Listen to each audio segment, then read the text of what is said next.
खेल के मैदान की तरफ बढ़ते हैं। तीसरे और आखिरी वनडे मैच में पाकिस्तान ने श्रीलंका को 6 विकेटों से हराकर वनडे सीरीज में क्लीन स्वीप कर दिया।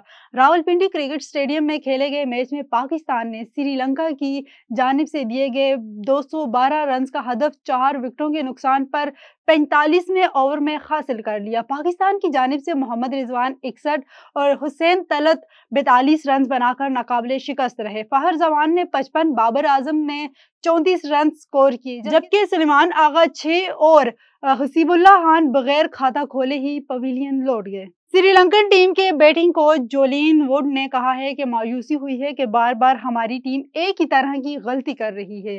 जोलीन वुड ने मैच के बाद प्रेस कॉन्फ्रेंस करते हुए कहा कि श्रीलंकन बैटर्स ने पावर प्ले में अच्छी बैटिंग की। वर्ल्ड कप 2027 की तैयारी अभी से शुरू करनी है। उन्होंने कहा कि पाकिस्तान में हाल ही में काफ़ी क्रिकेट खेली है। मैं पाकिस्तान में कई बार आया, पाकिस्तान में क्रिकेट से महजूज होता हूँ। श्रीलंकन बैटिंग कोच ने मजीद कहा है कि पाकिस्तानी फैंस का श्रीलंका को सपोर्ट करना खुशी की बात है। श्रीलंकन को पहला मैच जीतना चाहिए था, दूसरे मैच में स्कोर कम किया।